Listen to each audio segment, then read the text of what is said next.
6 muy listos para ser orcos. La llegada de los dos enanos fue una sensación en la aldea de Clickinells, por mucho que en aquel perdido rincón de la columna del mundo las novedades no solían ser bienvenidas.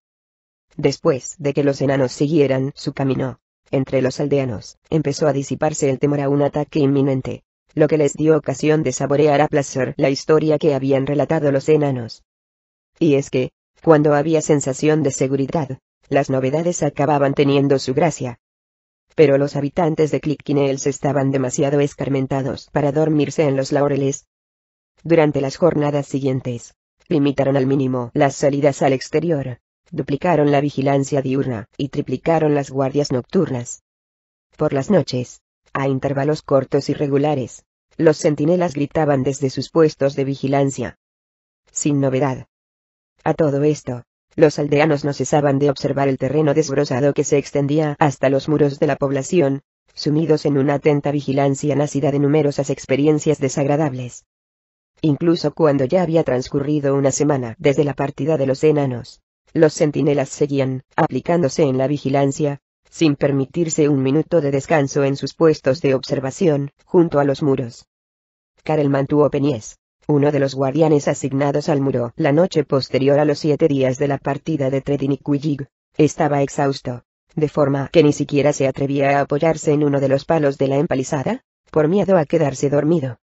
Cada vez que el aviso de sin novedad resonaba a su derecha, Karelman se sacudía el sueño y fijaba la mirada en el campo oscuro que se extendía junto a su sección del muro, presto a gritar la señal de que todo estaba en orden cuando el turno le llegara.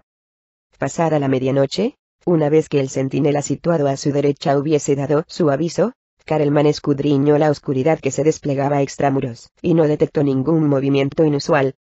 Cuando por fin le llegó el turno, se aprestó a gritar que todo estaba en orden. Sin embargo, en el mismo momento de pronunciar esas palabras resonó un silbido, y un gran pedrusco arrojado por un gigante fue a estrellarse en su cabeza. Sin noviembre, ag. Fueron sus últimas palabras. Un instante después estaba muerto, tumbado entre la empalizada de madera y el grueso muro de piedra. Karel mantuvo Penies no llegó a oír el griterío que se alzó a su alrededor ni el estrépito producido por los siguientes pedruscos al aterrizar sobre los muros y los edificios, machacando las defensas de la aldea. Tampoco llegó a oír los voces de alarma que saludaron la irrupción de una horda de orcos, muchos de los cuales cabalgaban sobre fieros suergos. Karel mantuvo Penies no llegó a enterarse de la muerte de su familia, de sus amigos, de la aldea entera. El Marchion el Astul se mesó los barbas, que eran de un rojo llameante. Era este un gesto que muchos enanos interpretaban como una muestra de orgullo por contar con semejantes barbas. No obstante, a Torgar no le impresionaban en demasía las rojas barbas del Marchion, pues ningún hombre contaba con unas barbas comparables a la más misérrima de las barbas de los enanos. ¿Qué voy a hacer contigo, Torgar Amerstriker?, inquirió el Astul. A espaldas del Astul, los 4 martillos asignados a su guardia personal se miraron nerviosamente y empezaron a cuchichear. No me parece que tengáis que hacer cosa alguna conmigo, Majestad, contestó el enano. Llevo trabajando en defensa de Mirabar desde antes de que nacierais, desde antes de que naciera vuestro propio padre. Por eso no me parece que tengáis que hacer nada. La mirada destemplada que el Marchion le dedicó dejó clara la poca gracia que le hacían las palabras de Torgar. En mi condición de soberano me encuentro ante una verdadera disyuntiva, explicó el Marchion. ¿Disyuntiva?, preguntó Torgar, rascándose las barbas. Pues no entiendo esa palabrilla. El Astul lo miró con la confusión pintada en el rostro. Un dilema, aclaró. ¿El qué?, preguntó el enano. Torgar tuvo que emplearse a fondo para reprimir una sonrisa maliciosa. El enano no ignoraba que los humanos eran presa de un complejo de superioridad, y que, en muchas ocasiones, lo mejor era hacerse el tonto. ¿El qué?, preguntó el Marchion. ¿El qué de qué? Por favor, exclamó el Marchion. El Astul estaba temblando de modo visible, sin que Torgar diera muestra de darse por enterado. Por obra de tus actos, me veo en un dilema. ¿Qué dilema es ese? Las gentes de Mirabar te tienen en gran estima. Todos te consideran uno de los principales oficiales de la Orden de la Cha, un enano honorable y de reputación ejemplar. Marchion el Astul. Oigo vuestras palabras, y se me ruborizan estas barbadas mejillas. Hasta la retaguardia, se me ruboriza, añadió Torgar, echando una mirada de soslayo. Una retaguardia, para la que no parecen pasar los años, pues sigue siendo tan peluda como siempre. El Astul lo miró como si tentado estuviera de abofetearlo. Torgar se lo estaba pasando en grande. El Marchion suspiró profundamente, y se dispuso a responder, pero la puerta de la sala se abrió de golpe antes de que pudiera pronunciar palabra. La Septrana Sudra Stargleam hizo irrupción en la estancia. Marchion, saludó, haciendo una reverencia. Justo estamos debatiendo si nos será conveniente fundir el emblema de la Orden del Hacha que orna la coraza de Torgar, indicó el Astul, desentendiéndose del enano. ¿En serio?, preguntó Torgar, fingiendo aire inocente. Ya está bien, cortó el Astul. Pues claro que sí. Y sabes muy bien por qué te he hecho venir. Tenías que ser tú, entre todos los enanos, quien se atreviera a confraternizar con nuestros enemigos. Torgar alzó su mano callosa. Su expresión se había tornado repentinamente seria. Yo diría que os excedéis al tratar a ciertas personas como enemigos, indicó. Es que te has olvidado ya de las riquezas que Bruenor Vatleamer y los suyos nos han arrebatado. De arrebatar, nada. Se limitaron a comerciar. Lo sé bien, porque yo mismo cerré un par de tratos que al final me resultaron ventajosos. No estoy hablando de su maldita caravana. Me refiero a las minas que poseen al este del territorio. Tengo que recordarte que nuestro comercio no ha hecho sino descender desde que las fraguas de Mitrilaj volvieron a entrar en funcionamiento. Pregúntaselo a Sudra. Ella sabe bien lo difícil que nos está resultando renovar nuestros viejos pactos comerciales y atraer a nuevos compradores. Muy cierto, combinó ella. Desde que Mitrilaj ha vuelto por sus fueros, mi labor es cada vez más difícil. La labor de todos, corrigió Torgar. No solo la tuya. Cosa que a mí no me parece mal, por otra parte. Ello nos obligará a arrimar el hombro y tratar de superarnos. El clan Vatleamer no es amigo de Mirabar, insistió el Astul. Ni tampoco es nuestro enemigo, mantuvo Torgar. Razón por la que os pido que seáis más cuidadosos con vuestras palabras. El Marchion se revolvió en su trono de modo tan súbito que Torgar, por acto reflejo, llevó su mano al hombro derecho, junto al mango del hacha enorme que siempre llevaba a la espalda, movimiento, que a su vez, provocó que el Astul y sus 4 martillos dieran un respingo y pestañearan con incredulidad. El rey Bruenor vino en condición de amigo, sentenció Torgar cuando las cosas se hubieron calmado.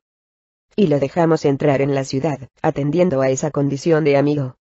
También es posible que viniera con intención de espiar a quienes son sus rivales más directos, objetó Sudra, sin que Torgar le prestara demasiada atención.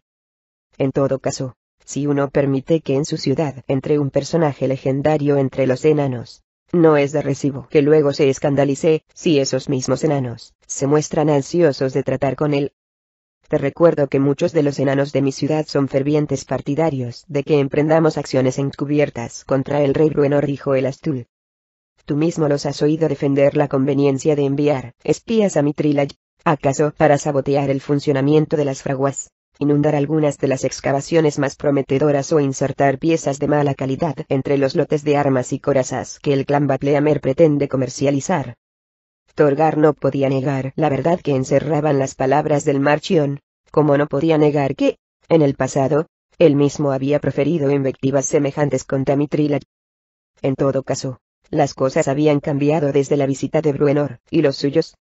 Torgar acaso no viese con buenos ojos la pujanza comercial del clan Vatleamer, pero si Bruenor y sus enanos un día se vieran amenazados por un enemigo externo, Torgar estaría encantado de acudir en su socorro. ¿Es que imagináis que un día tendremos que enfrentarnos al clan Vatleamer?, preguntó el enano. El Marchion y Sudra intercambiaron sendas miradas. ¿Se os ha ocurrido que acaso podríamos aliar nuestros esfuerzos en mutuo beneficio? ¿Qué quieres decir?, inquirió el Astul. Bruenor y los suyos tienen grandes reservas de mineral, un mineral de mejor calidad que el que aquí podríamos explotar, aunque excaváramos a 1000 kilómetros de profundidad. Por los demás, el clan Vatleamer cuenta con unos artesanos excepcionales, lo mismo que nosotros. Sería formidable que nuestros mejores artesanos trabajaran con los suyos, y que nuestros aprendices, y los suyos, o quienes son demasiado viejos para martillear con precisión, se ocuparán de elaborar las piezas de fabricación más sencilla, las ruedas de carro, y las rejas, en lugar de las espadas y las corazas. Creo que me explico. El Marchion abrió mucho los ojos, aunque no, porque la sugerencia de Torgar lo hubiera impresionado de modo favorable. Helena no lo entendió así de inmediato, y supo que acababa de meterse en un buen lío. Temblando de tal forma que parecía estar a punto de salir disparado de su trono en cualquier momento, el Astul tuvo que hacer un esfuerzo para recobrar la compostura. Rabioso a más no poder, negó repetidamente con la cabeza, incapaz de decir nada. Solo era una idea, adujo Torgar. ¿Una idea? También a mí, se me ocurren ideas. La de hacer que Sudra arranque de una vez el hacha que orna tu coraza, por ejemplo. La de ordenar que seas azotado en público. La de hacerte juzgar por traición a Mirabar incluso. ¿Cómo te atreves a instar a mis súbditos a confraternizar con el clan Bapleamer?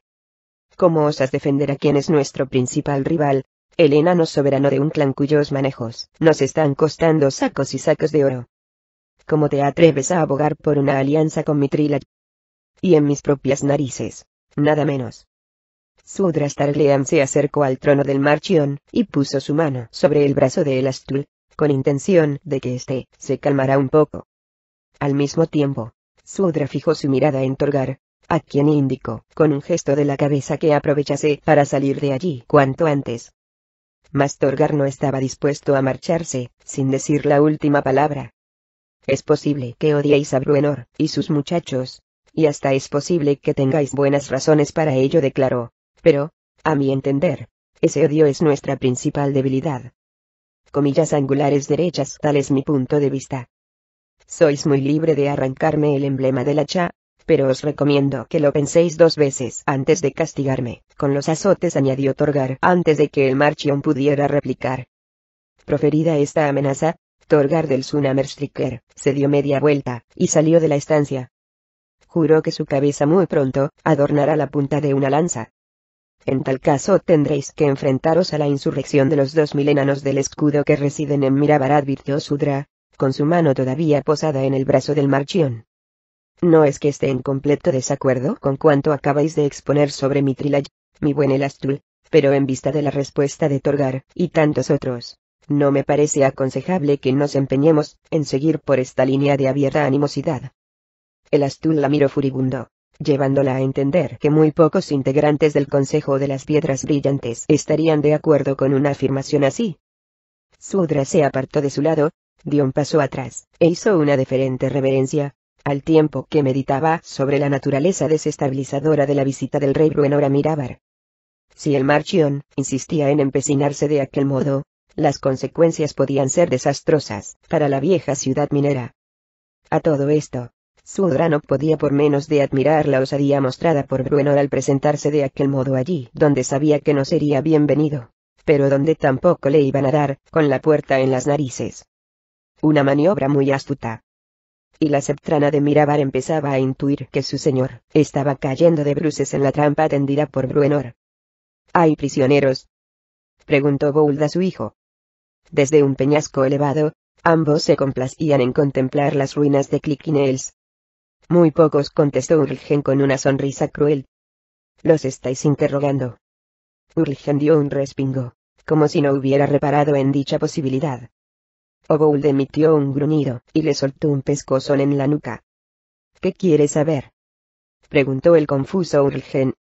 Todo cuanto puedan decirnos, respondió Obould, silabeando cada palabra, como si estuviera dirigiéndose a un niño de teta. Urlgen esbozó un gesto de fastidio, aunque no se atrevió a protestar abiertamente. Al fin y al cabo, la culpa del descuido era efectivamente suya. ¿Sabes cómo interrogar a los prisioneros?, preguntó Bould. Su hijo lo miró como si la pregunta fuese ridícula. El truco está en torturarlos, como de costumbre, explicó Bould, por si las moscas. Con la diferencia de que uno aprovecha para hacerles preguntas mientras se divierte. 1 hora más tarde, Urlgen volvió a reunirse con su padre, quien ahora estaba enfrascado en una conversación con los gigantes que le habían ayudado en el ataque, siempre atendiendo a las consideraciones políticas, como era habitual en él. A lo que parece, no todos los enanos murieron en la emboscada que les tendimos, indicó Bould. En su tono, se mezclaban la impaciencia por la inminente cacería, y la decepción porque el ataque se hubiera saldado con supervivientes. Enanos. ¿Es que en esta aldea ridícula había algún enano? Urgen no terminaba de explicárselo. Pues no, aquí no había ningún enano, reconoció Obould, y los gigantes ahora mostraban un similar desconcierto. En la aldea no había un solo enano, repuso Urgen con determinación, tratando de zanjar la confusión. Lo que pasó es que 2 de esos malditos enanos escaparon con vida después de que los emboscáramos hace una semana. La revelación no terminó de sorprender a Obould, quien sabía que en la región seguía habiendo enanos. Una partida de orcos había sido exterminada no lejos de esa aldea. La táctica empleada en el ataque llevaba el sello de los enanos. Esos 2 enanos estuvieron en la aldea. Llegaron heridos de gravedad, explicó Urgen. ¿Y murieron en la aldea? No. Se marcharon en dirección a Mithril antes de comenzar nuestro ataque. ¿Hace mucho? No hace mucho. A Obould se le despertó el instinto depredador. ¿Os parece que vayamos de cacería?, preguntó a los gigantes. La cosa promete ser divertida. Sin necesidad de insistir, los azulados gigantes asintieron al unísono. Con todo, la alegre expresión de Obould se ensombreció cuando en su mente resonaron las advertencias de Adnon Carece. Hay que recurrir a pequeñas incursiones, de forma puntual, para acabar con ellos poco a poco. La persecución de aquellos enanos que se dirigían al sur muy probablemente implicaría una aproximación excesiva e imprudente a Mithril, con el consiguiente riesgo para las fuerzas de Obould. Va, mejor dejémoslos en paz, decidió el rey de los orcos. Si bien los gigantes al instante parecieron aceptar su decisión, Urgen abrió unos ojos como platos. «¿No lo dirás en serio?», dijo el joven e impulsivo orco. «Por supuesto que lo digo en serio», zanjó Obould. «Es mejor que lleguen a su destino. Cuando los enanos de Mithril sepan lo ocurrido, se apresurarán a enviar un destacamento de exploración, del que no tardaremos en dar buena cuenta». En el rostro de Urgen volvió a pintarse una sonrisa. Obould a continuación le explicó que más valía ser prudentes, pues la mera mención de los enanos acaso incitará a sus guerreros más jóvenes a lanzarse contra el sur. Y si esos enanos asquerosos se encuentran en las proximidades de Mithril, igual nos las tenemos que ver, con un ejército superior en número. No nos conviene plantarles cara. A pesar del asentimiento de sus interlocutores, del mismo Urgen incluso, Obould se creyó obligado a puntualizar. Por el momento, claro está,